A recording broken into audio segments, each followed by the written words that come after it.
지난주 우리는 폭풍우가 치는 그 갈리 바다를 건너갔던 예수님과 제자들에 대한 그러한 말씀을 살펴보았습니다. 우리가 보았던 것과 같이 예수님께서 배에 타고 계심에도 불구하고 폭풍우가 일어났었고요. 또한 예수님과 제자들이 타고 있던 그 배는 폭풍우에 가라앉을 지경에 처하게 되었습니다. 그때 예수님께서 무엇을 하고 계셨습니까? 주무시고 계셨어요. 그렇죠. 주무시고 계셨어요.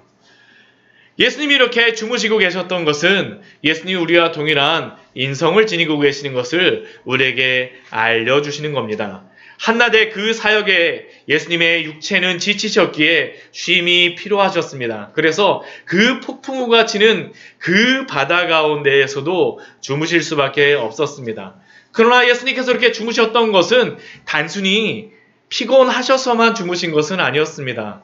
예수님이 그 폭풍우 가운데에서 주무심은 예수님이 어떠한 분인가를 제자들에게 알려주시기 위하여서 주무셨던 것이죠. 그리고 그 폭풍우 가운데에서 제자들이 발견한 예수님은 어떤 분이었습니까? 그 폭풍우보다도, 그 모든 바람보다도 더 위대하시고 그 모든 것들을 다 다스리는 분이라는 것을 제자들은 알게 되어졌죠. 그래서 제자들의 마지막의 고백이 무엇입니까? 이가 어떤 분이기에 제자들은 지식적으로 예수님에 대하여서 알고 있었을진 모르지만 실제로 예수님이 바다와 그 폭풍우를 잠잠케 하시는 것을 보면서 예수님이 어떤 분인가를 깨닫게 되어졌죠.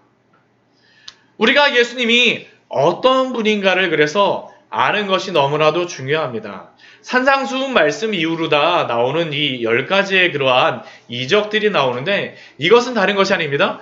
예수님이 어떠한 분인가를 우리에게 알려주기를 원하세요. 단순히 지식적으로만 알려주기를 원하시는 것이 아니라 실제로 예수님이 어떠한 분이신가를 알려주기를 원하십니다. 그리고 그것은 오늘 이 자리에 있는 우리들에게도 동일합니다. 예수님은 우리가 그 예수님이 어떠한 분인가를 알기를 원하세요. 그리고 단순히 알기만 원하시는 것이 아니라 예수님이 어떠한 분이고 그래서 그분이 참으로 믿을 만한 분이다라는 것을 우리가 실제로 믿기를 원하십니다. 이 시간 오늘 말씀은 다른 말씀이 아니라 우리가 예수님을 알았다라고 할 때 우리가 예수님을 안 그러한 알미 우리의 믿음과는 어떠한 관계가 있는지를 오늘 말씀을 통하여서 여러분들과 같이 나누기를 원합니다. 오늘 말씀을 보게 되면 예수님께서 건너편 가다라 지방으로 가셨다라고 말씀하세요. 그 앞에 말씀에 폭풍우 치는 그 바다를 건너서 건너편 가다라 지방으로 가신 겁니다. 그런데 예수님이 이렇게 가다라 지방으로 가셨다라고 기록되어 있지만 우리 마태복음 8장 말씀과 거의 동일한 그러한 본문인 마가복음과 누가복음에서는 가다라 지방이라고 나와 있지는 않아요. 혹시 여러분들 읽어보시길 다른 마가복음과 누가복음에서 읽어보시면서 기억하실지 모르겠지만 마가복음과 누가복음에서는 가다라 지방이라고 말씀하지 않고 거라사인 지방으로 가셨다라고 말씀하십니다. 또한 마가복음 뒤에 보게 되면 데가볼리에 가서 복음을 전파하셨다라고 말씀하세요. 마가복음과 누가복음에서는 가다라 지방이 나오진 않습니다. 그래서 어떠한 분들은 이 말씀 보면서 예수님이 도대체 바다를 몇 번이나 막 건너가신 거야? 이렇게 생각하기도 하고요. 또 어떠한 사람들은 학문적으로 이것을 공부하는 그러한 분들은 예수님이 이렇게 바다를 건너가신 것이 성경의 진리가 참으로 진리가 아니라 그냥 사람들이 그냥 막 생각해서 적은 것이다라고 생각하는 그러한 사람들도 있습니다. 그런데 그렇지 않습니다. 오늘 가다라 지방이라고 나오는데요. 이 가다라 지방은 어떠한 지역이냐 하면 그 예수님이 건너가시고자 하는 그 도시의 이름이 가다라라는 그러한 도시예요. 그리고 이 데가볼리라고 하는 것은 어떤 의미냐면 이 가지고자 하는 그 가다라가 있는 그 지역에서 가장 큰 도시를 거라산이라고 부릅니다. 그리고 이 데가볼리라는 의미는 뭐냐면 이게 데가가 10이라는 의미입니다. 10. 그리고 폴리가 뭐냐면 도시라는 의미예요. 폴리스. 예, 그러니까 10개의 도시. 10개의 도시 중에 이 데가볼리 아까 거라사인도 있고 가다라라는 그러한 지역도 있는 것입니다. 그러니까 이 지역이 다 어때요? 다 같은 지역이에요. 다 같은 지역이에요. 근데 이것을 조금 더 쉽게 설명드린다면 우리가 지금 어디에 살고 있습니까? 수원에 살고 있어요. 근데 제가 여러분들 수원에 살고 있지만 저 멀리 여행을 가신다, 외국으로 여행을 가신다고 해보세요. 그러면 여러분들이 외국에 여행을 가셔갖고 저 수원 살고 있어요. 그러면 외국 사람들이 알아들을까요? 잘 못 알아들어요. 그럼 여러분들 뭐라고 얘기했어요? 경기도라 해도 잘 못 알아듣습니다. 그렇죠? 어디서 왔냐 그러면 서울에서 왔어요. 서울에서 왔어요. 그러면 사람들이 대부분 알아듣게 되죠. 그러니까 이 거라사인이라고 하는 그 지역은 가장 큰 도시의 그러한 지명이고, 그냥 거라사인 지역 하게 되면 우리로 다치면 수도권이구나, 그렇게 생각을 하고요. 이 데가볼리라고 하는 것은 우리로 다치면 경기도와 같은 그러한 지역이라고 할 수 있습니다. 그런데 예수님께서 지금 가셨던 이 가다라나 거라사나 아니면 이 데가볼리나 이 지역은 어떤 지역이냐면 이방의 지역이었습니다. 이방의 지역. 이방의 지역이라는 것을 알 수 있는 것이 무엇이냐 하면 돼지를 치고 있어요. 이스라엘 사람들은 돼지를 치지 않습니다. 이스라엘 사람들은 돼지를 치지 않아요. 왜 돼지를 기르지 않을까요? 성경에서 부정한 짐승이라고 말씀하셨기 때문에 이스라엘 사람들은 돼지고기를 먹지 않습니다. 지금도 이스라엘 가서요, 제가 이스라엘 가서 가끔씩 한인들 같은 경우에, 한국 분들 같은 경우에 삼겹살 드시고 싶어 하시는 분들이 있어요. 그러면 삼겹살 드실 때는 어디를 가냐 하면 베들레헴을 갑니다. 왜 베들레헴을 가냐면 베들레헴이 유대인들이 사는 지역이 아니라 아랍 사람들이 사는 지역이에요. 아랍 사람들이 사는 지역에서도 그리스도인들은 돼지고기를 먹기 때문에 아랍 그리스도인들이 운영하는 그러한 정육점에 가고 돼지고기를 사옵니다. 지금 예수님이 지금 가다라 지방으로 가셨다라는 것은 결국 그러니까 어떤 지역으로 가신 겁니까? 이방의 지역으로 가셨다라는 것입니다. 그런데 이 이방의 지역으로 가다라 지방으로 가셨을 때 그 예수님을 만나기 위해서 마중 나온 사람들이 있었습니다. 그 사람들이 누구입니까? 귀신 들린 자 둘이 나왔어요. 놀랍게도 예수님을 마중 나온 사람들이 예수님을 잘 믿는 사람들이 아니라 누구냐면 귀신 들린 자 둘이 나왔습니다. 그리고 이 귀신 들린 자 둘이 어디에서 나왔다라고 기록이 되어 있습니까? 무덤 사이에서 나왔다라고 기록이 되었습니다. 우리는 이렇게 생각을 하니까 어떻게 생각을 하냐 하면 우리나라 무덤이 어떻게 생겼어요? 이렇게 분봉이 올라가고 이렇게 돼 있고 분봉 요 사이에서 이렇게 탁 나오나 보다라고 생각하는데 이스라엘 무덤은 그렇게 생기지 않았습니다. 이 앞에 보면 저기 굴 같은 거 보이세요? 네, 보이십니까? 제가 사진이 이게 좀 작아서 안 보일 수도 있는데 여기에 보면 이스라엘 사람들은 굴에다가 무덤을 만들었습니다. 그리고 그 굴 앞에 무엇으로 장사 지내고 나면 무엇으로 막냐면 돌로 다 막아요. 요 앞에 보면 큰 둥그런 돌이 보이고 있죠? 이게 바로 예전 고대 시대에 예수님 시대에 전형적으로 사용했던 그러한 무덤의 모습입니다. 그러니까 무덤 사이에서 나와왔다라는 것은 어디에서 나온 겁니까? 이 굴 안에서 나온 것이에요. 한번 생각을 해보세요. 이 굴 사이에서 갑자기 사람이 확 튀어나와갖고 누군가 나타났다면 깜짝 놀랄 것 같잖아요. 그렇죠? 깜짝 놀랄 것입니다. 그러니까 이 귀신 들린 자 둘이 무덤 사이에 나와서 예수님을 만나려고 하였던 것은 예수님뿐만 아니라 그 모든 주변에 그 사람들이 지나갈 때마다 이 귀신 들린 자들이 나왔던 것이죠. 더군다나 이곳에는 유대인들은 가지 않았습니다. 왜 그렇겠습니까?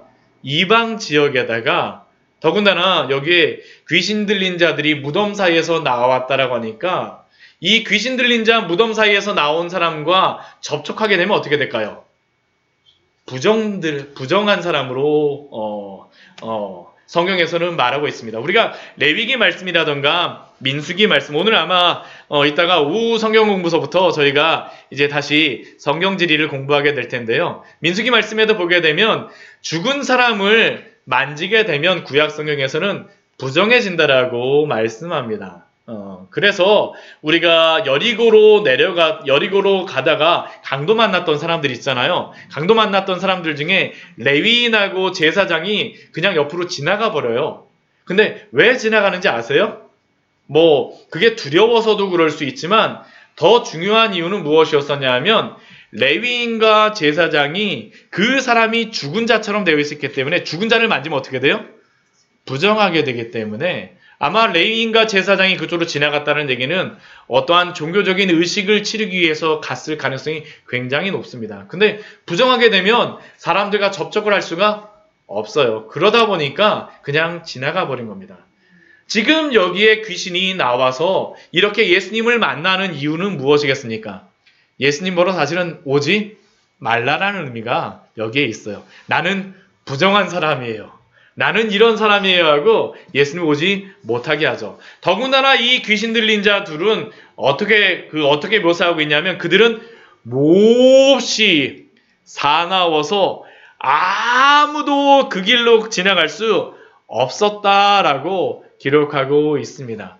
바로 이것이 예수님이 가졌던 그 가다라 지역, 그곳의 상황이었습니다.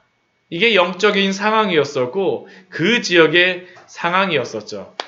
그런데 오늘 저희가 이 말씀을 보면서 귀신 들린 자 둘이 나왔다라고 하는데 성경에서 오늘 이 말씀을 통하여서 귀신이 어떠한 존재인가라는 것을 여러분들과 한번 먼저 좀 나누기를 원합니다. 우리가 귀신하게 되면 보통 무엇을 생각합니까? 죽은 영혼들을 귀신이라고 생각을 해요. 성경에서도 그러한 그 죽은 영혼들을 귀신이라고 묘사를 할까요? 그렇지 않습니다. 오늘 우리가 이 귀신에 대해서 먼저 제가 귀신에 대해서 많은 것들을 말씀하려고 하는 것은 아니지만 이것을 우리가 좀 아는 것이 필요하기 때문입니다. 이것을 잘못 알게 되면 우리가 다른 이단에 빠지는 경우도 굉장히 많고요. 우리가 굉장히 영적으로 짓누릴 때가 있기 때문에 여러분들과 이 말씀을 통하여서 먼저 귀신이 어떠한 존재인가라는 것을 여러분들과 나누기로 합니다. 근데 이 귀신에 대해서 나누기 전에 먼저 우리가 정리해야 될 그러한 것이 있습니다. 그것은 무엇이냐면 죽음 이후에 우리의 영혼은 어떻게 되는가라는 그러한 문제입니다. 이게 먼저 정리가 되지 않으면 귀신이 어떤 존재인가라는 것에 대해서 말을 할 수가 없어요. 우리 이 죽음 이후에 우리의 영혼은 어떻게 되는가라는 이러한 것을 중간 상태의 교리라고 이야기합니다. 우리가 죽고 나서 예수님께서 재림하시기 전까지의 그러한 상태, 죽은 영혼들이 어떻게 될 것인가라는 것이죠. 그런데 이것에 대하여서 이야기하는 한 4가지 정도의 그러한 생각들이 있습니다. 세상의 그러한 생각들이요. 첫 번째는 모호한 상태로서 있다라고 생각하는 겁니다. 모호한 상태로서. 흡사 무엇과 같은 거냐 하면 죽음 이후에는 일종의 모호한 상태로 있어서 보통 우리가 그냥 귀신이라고 생각하는 죽은 혼령이나 그렇게 생각하는 그러한 것입니다. 죽은 사람의 영혼이 그냥 이 땅에 있다라는 것이죠.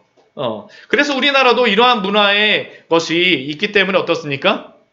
제사도 지내고, 또한 조상의 은덕을 받기 위해서 여러 가지 노력도 많이 하게 되어지죠.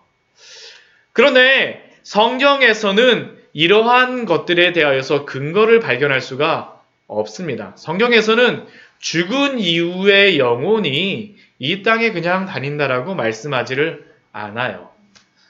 또한 두 번째 우리가 가지고 있는 또 그러한 생각들은 무엇이냐면 연옥설이라는 것이 있어요. 연옥설. 이건 천주교에서 주장하는 그러한 것인데요.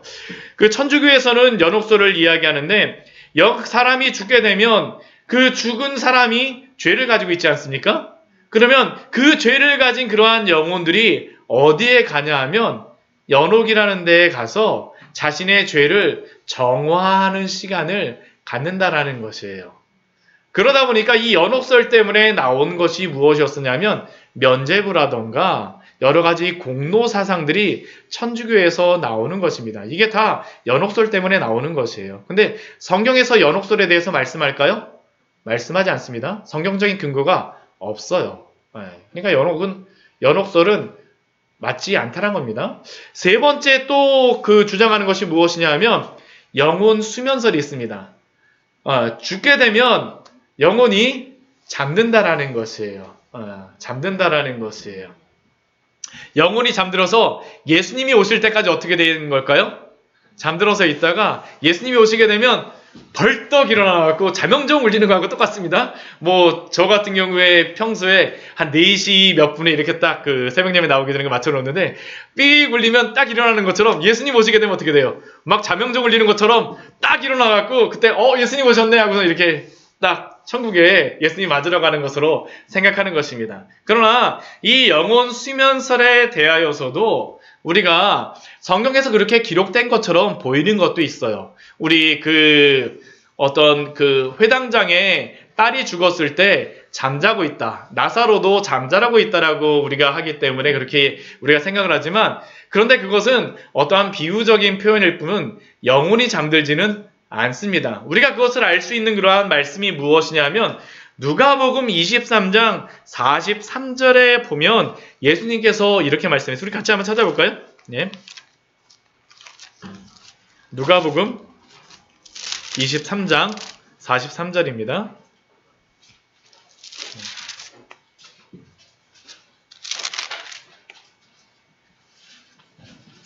예수님 옆에 있었던 강도 중에 한 명이 예수님께 나도 기억하여 주십시오라고 했을 때 예수님이 대답하셨던 그러한 말씀이었었죠. 우리 누가복음 23장 43절 같이 읽겠습니다. 예수께서 이르시되 내가 진실로 내게 이르노니 오늘 내가 나와 함께 낙원에 있으리라 하십니다.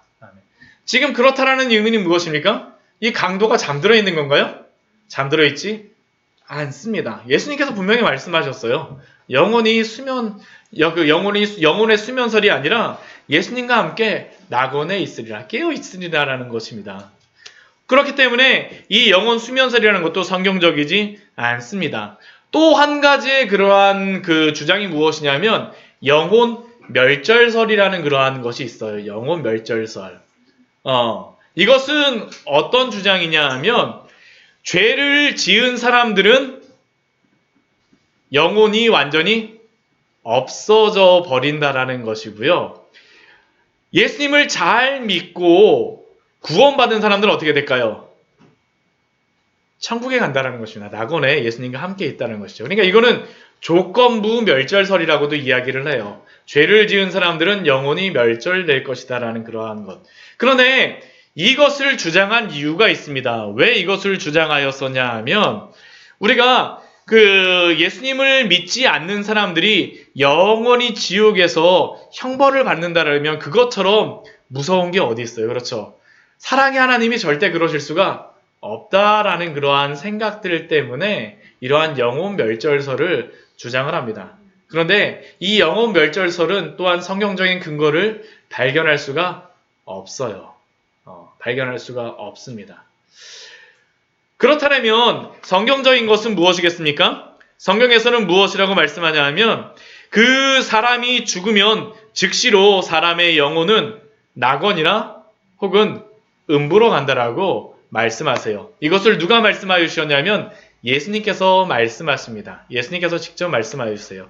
우리 누가복음 16장에 부자와 나사로의 비유에서 이것을 우리에게 분명히 말씀하여 주시죠. 우리 누가복음 16장 말씀 같이 한번 보도록 하겠습니다.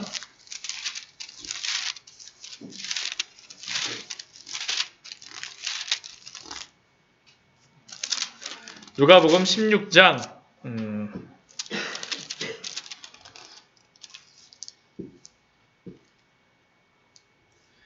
우리 19절서부터 23절까지의 말씀 우리 같이 한번 보도록 할게요.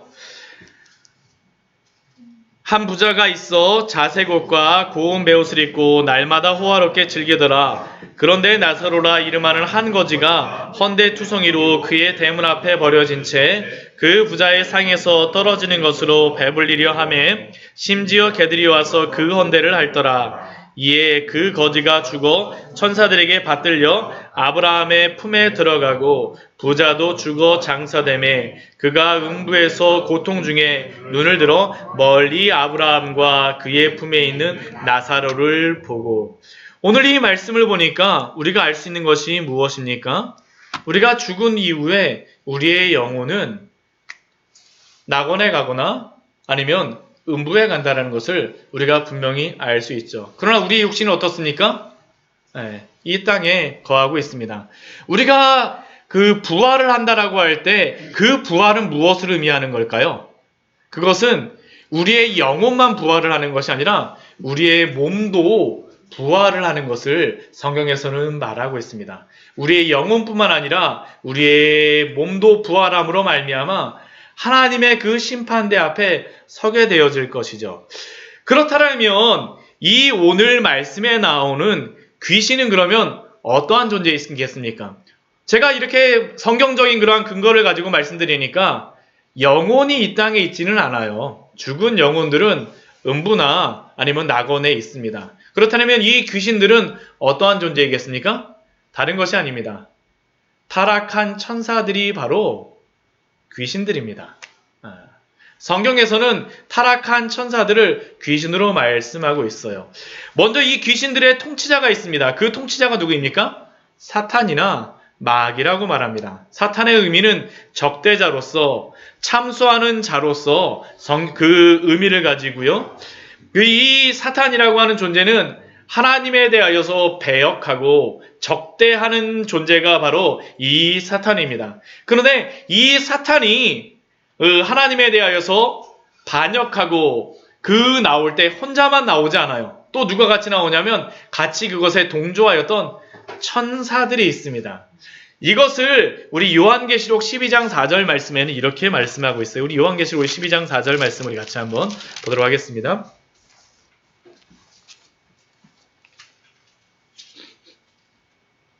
같이 한번 읽도록 하겠습니다.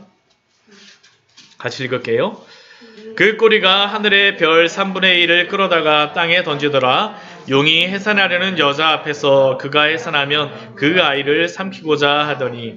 앞에 3절 말씀에서는 한 큰 붉은 용이 나오는데 이게 바로 사탄입니다. 근데 사탄이 그 하늘에서 쫓겨날 때 그냥 쫓겨나는 것이 아니라 그 꼬리로 하늘의 별 3분의 1을 끌어다가 땅에 내쳐요. 이 존재를 무엇이라고 생각하냐면 사탄과 함께하였던 그러한 타락한 천사로서 생각을 합니다. 결국 그러니까 지금 여기에 나와 있는 이 귀신 들린 자 둘은 무엇의 영향을 받고 있는 사람이겠습니까? 악한 사단에게, 악한 영에게. 성경에서 악한 영이라 그래도 우리가 생각하는 그러한 영혼들이 아닙니다. 죽은 사람들의 영혼들이 아니라 이 타락한 천사들이 이 땅에 와서 우리의 영혼을 미혹하는 것입니다. 미혹하는 것이에요. 제가 여러분들에게 이 말씀을 드리는 이유는 다른 것이 아닙니다. 우리가 하나님을 믿지만, 그러나 하나님의 그러한 거룩하심을 믿지만 하나님께 배반하는 영적인 세력들도 있다는 것을 우리는 알고 있어야 됩니다. 그러나 미혹되지는 마십시오. 다른 여러 죽은 사람이 와서 했다던가 그런 것들을 믿지 마시고요. 우리가 그래서 우리의 그러한 믿음의 싸움을 무엇이라고 이야기하냐면 혈과 육의 싸움이 아니라 그 하나님의 그러한 영적인 싸움이라고 말하는 이유가 바로 여기에 있습니다. 왜 그렇습니까? 하나님의 그러한 성도들이 이러한 악한 영들과의 싸움을 하는 것이기 때문이죠. 지금도 오늘 말씀이 그것입니다. 예수님이 이 건너편 가다라 지방으로 가셨을 때 귀신 들린 자 둘이 예수님께 나와서 하는 것이 무엇입니까? 못 들어오게 막는 것이겠죠. 대적하는 것입니다. 예수님께 대적하는 것이에요. 그래서 오늘 말씀을 이 뒤에 말씀해 보게 되면 이 귀신들이 예수님께 와서 말하는 것이 있습니다. 놀랍게도 이들은 이렇게 이야기하죠. 우리 오늘 29절 말씀해 보면 이 귀신들이 와서 예수님께 무엇이라고 소리 지르면서 말합니까? 하나님의 아들이여, 하나님의 아들이여. 이것을 본다면 이 귀신은 단순한 존재가 아니라는 것을 우리가 알 수 있죠. 한 번에 예수님이 누구인지를 알아요. 마태복음 말씀에서 예수님을 하나님의 아들로 제일 처음에 안 사람이 누군지 압니까? 누군지 아세요? 오늘 이 귀신 들린 자 둘입니다. 이 귀신 들린 자 둘이에요. 이 귀신 들린 자 둘이 예수님을 가장 먼저 알아보고 예수님께 하나님의 아들이여 라고 고백하고 있죠. 우리는 앞에서 갈릴리의 바람과 파도를 잔잔하게 하신 제자들의 고백을 기억하고 있습니다. 그 제자들이 예수님께 대해서 무엇이라고 이야기해요? 놀랍게 여겨 이가 어떠한 사람이기에 하지만 하나님의 아들이라고는 고백하지 않습니다. 하나님의 아들이라고는 고백하지 않죠. 놀랍게도 이 귀신은 예수님을 알아보았어요. 그런데 예수님을 이 귀신들이 알아보았다라고 해서 제자들보다 먼저 알아보았다라고 해서 예수님을 믿고 이 귀신들이 제자가 될 수 있을까요? 될 수가 없습니다. 이 귀신들은 가장 처음 하나님의 아들이여라고 고백하였지만 그러나 이 귀신들은 예수님을 믿는 것이 아니라 오히려 예수님을 어떻게 합니까? 적대시하죠. 적대시하죠. 우리가 당신과 무슨 상관이 있나이까? 때가 이르기 전에 우리를 괴롭게 하려고 여기 오셨나이까 하더니 이것을 이렇게 말하는 이유는 무엇이겠습니까? 우리에게 들어오셔서 괴롭게 하지 마세요. 여기는 우리의 영역입니다. 우리가 통치하고 있는 영역이니까 우리를 괴롭게 하지 마시고 예수님은 당신의 길로 가십시오라고 예수님을 대적하며 말하고 있는 겁니다. 그런데 오늘 여기서 저는 우리의 믿음이 무엇인가라는 것에 대해서 여러분들과 한번 좀 같이 나누기를 원합니다. 우리의 믿음과 지식의 관계에 대해서 한번 살펴보기를 원해요. 예수님께서 아까 우리 보았던 것처럼 그 마태복음 8장의 말씀을 통하여서 여러 기적의 말씀을 통하여서 예수님이 어떠한 분인 것을 분명히 보여주셨습니다. 그리고 제자들은 예수님이 누구인지를 어느 정도는 알았어요. 그러나 정확히 예수님이 누구인지는 알지 못하였죠. 그러나 예수님을 알았던 그러한 존재가 누구입니까? 귀신들이에요. 귀신들이에요. 그러나 예수님을 알았다 해서 예수님의 제자가 되는 것은 아니죠. 제가 이 귀신 들린 자 둘, 이 귀신에 대해서만 말하고 있지만 예수님을 안다라고 하여서 예수님을 믿는다라는 것을 우리가 똑같지 않다라는 것을 우리가 알아야 됩니다. 그러한 대표적인 사람이 있어요. 그 사람이 누구일까요? 가룟 유다입니다. 가룟 유다. 한번 생각해 보십시오. 그는 예수님의 제자로서 예수님의 공생의 기간 동안 예수님을 따라다녔습니다. 아마 폭풍우 치는 그 바다 가운데에서도 예수님과 함께하였을 것이고요. 예수님을 팔아먹는 그 순간까지도 예수님 옆에서 끝까지 있었던 사람이 바로 가룟 유다였어요. 그 바로 전날까지도. 결국 믿음이라고 하는 것은 단순한 지식으로만 이루어지는 것이 아니다라는 것을 우리가 알 수 있죠. 그렇다면 우리가 믿음이라는 것을 말할 때 가장 먼저 고려해야 될 것이 무엇이겠습니까? 우리가 먼저 알아야 될 것은 믿음은 하나님이 선물로 주시는 것이라는 것을 우리가 알아야 합니다. 믿음은 누가 주시는 거예요? 하나님이 주시는 거예요. 하나님의 선물입니다. 에베소서 2장 8절 말씀에서 우리에게 이렇게 분명히 말씀하죠. 너희는 그 은혜에 의하여 믿음으로 말미암아 구원을 받았으니 이것은 너희에게서 난 것이 아니요 하나님의 선물이라. 믿음은 하나님의 선물입니다. 제가 자주 드는 그러한 예가 있죠. 우리가 부모님을 믿는다고 했을 때 나 부모님 믿어요 한다고 우리가 부모님 믿는 거 아닙니다. 우리가 부모님을 왜 믿습니까? 믿게 만들어주세요. 우리가 하나님에 대하여서 가지는 믿음도 동일합니다. 하나님이 우리로 하여금 믿게 만들어주시는 겁니다. 우리의 마음에 우리의 영혼에 성령을 보내심으로 말미암아 우리의 그러한 죄악된 마음을 기경하여 주시고 우리의 그러한 죄악된 곳으로 뛰어갔던 우리의 모든 마음의 그러한 것들을 하나님께로 달려가게 만들어 주시는 게 바로 하나님이 이루시는 그러한 일입니다. 이러한 일들이 있음으로 말미암아 우리가 하나님을 믿게 되는 거죠. 믿게 되는 것입니다. 우리가 단순히 그냥 예수님을 안다라고 해서 믿는 것이 아니라 하나님이 우리로 하여금 믿게 만들어 주세요. 그런데 우리가 하나님을 이렇게 믿게 만들어 주셨다고 해서 단순히 이것만으로서 끝나는 것은 아닙니다. 믿음에는 그 외에도 여러 가지 부분들이 있습니다. 첫 번째는 우리의 믿음이라고 할 때 신념이 있습니다. 신념. 이 신념이라고 하는 것은 확고한 지식이라고 할 수 있어요. 확신.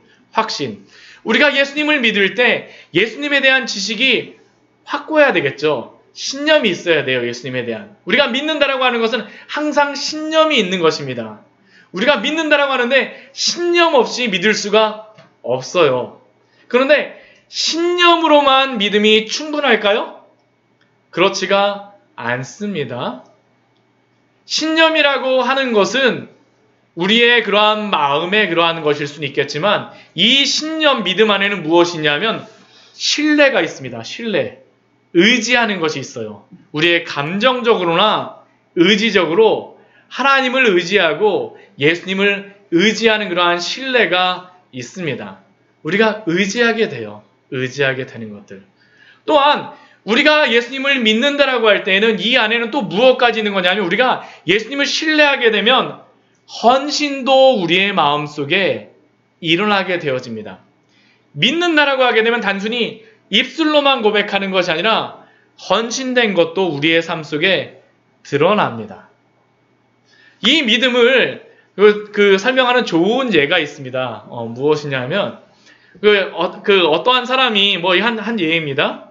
어떠한 사람이 한 빌딩에다 놓고선 이렇게 빌딩에 줄을 쫙 매고 나서 거기에 줄을 다 메웠습니다. 실제로 다 이러한 질문도 있었다라고 이야기는 해요. 근데 거기를 막 이 사람이 이렇게 장대 같은 거 가지고 막 건너가요. 막 건너갔다 옵니다. 잘 건너갔다 왔어요. 근데 이 사람이 이렇게 건너갔다만 오는 것이 아니라 이번에는 자전거를 타고서 막 건너갔고 자전거를 막 건너갔고 빌딩 반대편에 갔다가 반대편으로 돌아옵니다. 이 사람이 이렇게 돌아오고 나니까 그 주변에 있는 사람들이 그것을 구경하던 사람들이 어떻게 할까요? 난리가 났습니다. 우와 신기하다 하면서 막 난리가 났어요. 그런데 그 사람이 질문합니다. 여러분 제가 여기에 다시 한번 건너갔다 오리라고 여러분들 믿으십니까? 그것을 구경하던 사람들이 뭐라고 얘기할까요? 네 우리는 믿어요. 여러분 제가 여기서 자전거를 타고 이 저편으로 건너갔다가 건너온다는 것을 믿으십니까? 예, 우리는 다 믿습니다. 그러고서 막 박수를 칩니다. 또 질문합니다. 여러분 여기 강아지가 있는데 제가 이 강아지를 두고 한번 이렇게 건너갔다 오는 것을 여러분들은 믿으세요? 예, 우리는 믿습니다. 근데 그 사람이 질문을 한마디 합니다. 그러면 저를 그렇게 믿으시면 저와 같이 자전거를 타고 건너가실 분 한번 손을 한번 들어주세요. 손 든 사람이 있었을까요? 모릅니다. 잘 모르긴 하지만 우리의 믿음이라는 것이 바로 그것이죠. 우리가 단순히 믿는다라고 하는 것은 우리의 입술의 고백만을 말하는 것이 아니라는 겁니다. 단순히 보는 것으로서만 그치는 것이 아니죠. 지식이 있는 것으로서만 우리가 믿었다라고 우리가 말하지 않습니다. 믿음이라고 하는 것은 우리가 그분께 신뢰하는 것이고 우리가 믿음으로 말미암아 헌신하며 살아가는 것을 반드시 그 안에 포함하고 있습니다. 반드시 그것을 포함해요. 제가 유독 믿음에 대하여서 여러분들에게 자주 그 설교를 하면서 말씀드리는 이유가 있습니다. 이 시대에 우리는 믿음이라고 하는 것을 단순히 고백하기만 하면 예수님을 믿는 사람이라고 이야기하면 혹은 모태신앙이라고 하면 혹은 직분을 받았다라고 하면 오랜 신앙생활을 했다고 하면 우리는 모두 예수님을 믿는 사람들이라고 인정하는 시대에 살고 있습니다. 그러나 이러한 우리의 생각들이 정말로 우리로 하여금 믿음으로 살게 해주지 않는다라는 것이 이 시대의 문제죠. 제가 얼마 전에 어떠한 분을 만났어요. 저번 때 그 병원에 가고 만나셨던 그분인데요. 제가 좀 늦게 내려왔습니다. 근데 그분하고 이야기하다 보니까 그분이 굉장히 저희가 가서 찬양하고 했던 것에 대해서 굉장히 안 좋게 생각을 하시더라고요. 정말 안 좋게 생각하세요. 저한테 막 이야기하는데 저는 처음에 그분이 예수님에 대해서 모르는 분이고 또 다른 불신자이거나 아니면 다른 종교를 가진 그러한 분인 줄 알았어요. 근데 그렇지 않았어요. 그분의 그 부모님은, 어머니는 교회 전도사님이셨고요. 형제는 장로님이셨어요. 근데 그분이 왜 그렇게 되셨었냐 하면 자신의 여러 가지 상황들 때문에, 병에 있는 그러한 일들 때문에 하나님을 원망하게 되었던 겁니다. 우리의 믿음이라는 것은 무엇일까요? 단순히 한순간의 그러한 우리의 열정들일까요? 아닙니다.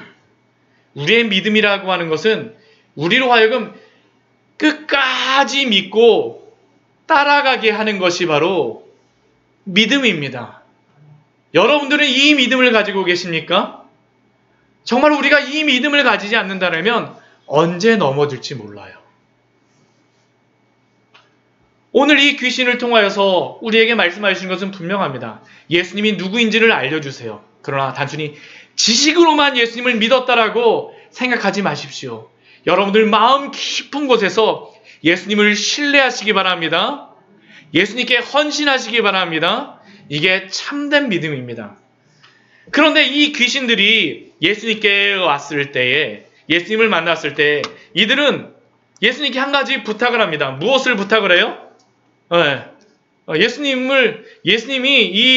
이들은 예수님이 누구인지 알았기 때문에 예수님께 부탁했던 것이 무엇이냐면 우리를 쫓아내시되 돼지떼로 들여보내 주소서라고 부탁을 합니다. 왜 이 귀신들이 이렇게 부탁을 했을까요? 예수님이 두려웠기 때문이죠. 우리가 여기서 분명히 알아야 되는 것이 있습니다.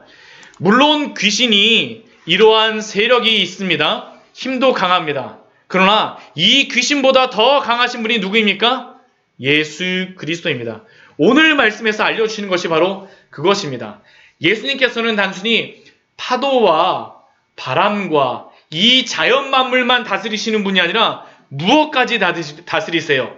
모든 영적인 세계까지 다스리시는 분이 예수님이십니다.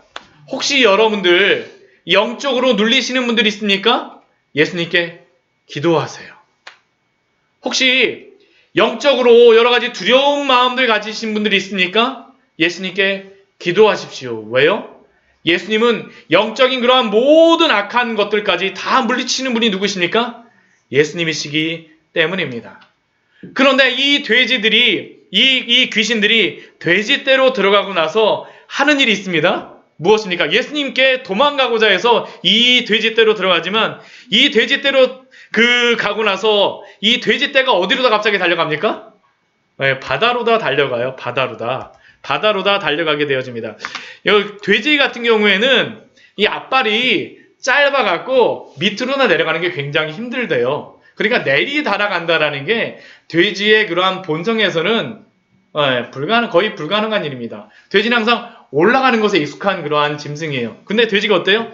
한꺼번에 다 밑으로 다 내려와서 어디로 갑니까? 바다에 빠져 물에 몰사하였다라고 성경에서 기록하고 있습니다.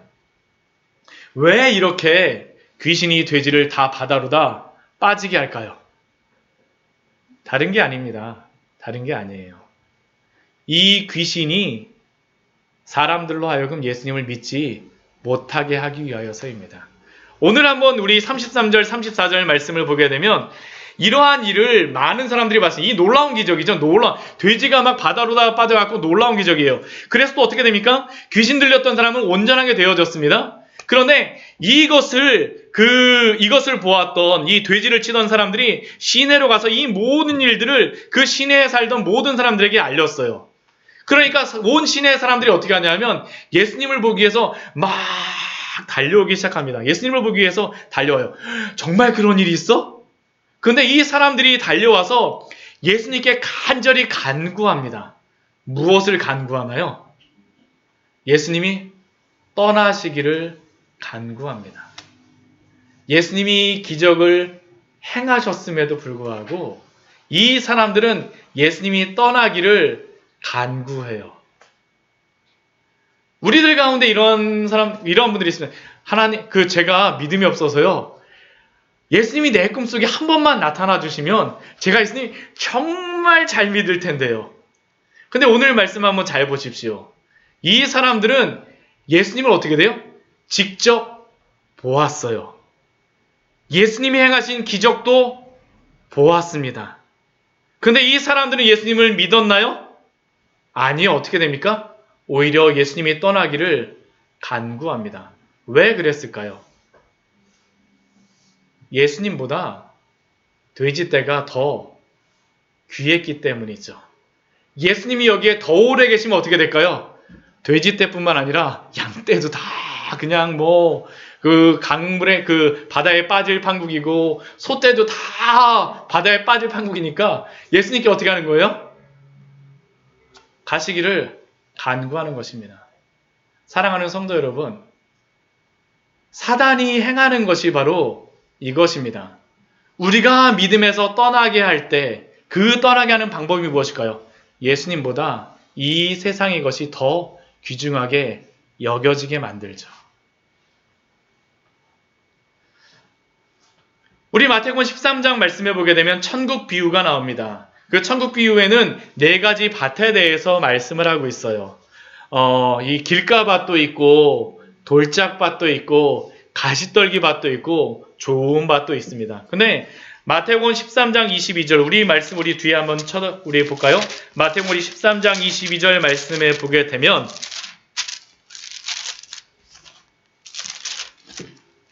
가시떨기 밭에 대하여서 이렇게 예수님께서 말씀하십니다. 우리 마태복음 13장 22절 말씀입니다. 같이 한번 읽어보도록 하겠습니다. 가시떨기에 뿌려졌다는 것은 말씀을 들으나 세상의 염려와 재물의 유혹에 말씀이 막혀 결실하지 못하는 자요. 가시떨기 밭은 다른 밭이 아닙니다. 말씀을 듣고 깨닫기도 하고 어느 정도 믿음도 가지지만 무엇이 문제입니까? 세상의 염려와 재물의 유혹에 말씀이 막혀 결실하지 못하는 자요. 바로 이 사람들이 바로 그러한 사람들이었었죠. 사랑하는 성도 여러분, 우리가 예수님을 믿는다라고 하는 것은 세상의 어떠한 것보다도 예수님을 더 귀하게 여기는 믿음인 줄 믿으십시오. 이 믿음이 바로 참된 믿음입니다. 우리는 우리 스스로에게 한번 질문하기를 원합니다. 우리는 어떠한 믿음을 갖고 예수님 앞에서 살아가고 있습니까? 우리는 어떠한 믿음을 갖고 예수님 앞에서 살아가고 있습니까? 여러분들은 어떠한 믿음을 갖고 이 자리에서 예배드리고 있습니까? 예수님을 참되게 신뢰하시기 바랍니다. 예수님께 헌신하십시오. 단순히 입술의 고백만을 우리는 성경은 믿음이라고 말씀하지 않아요.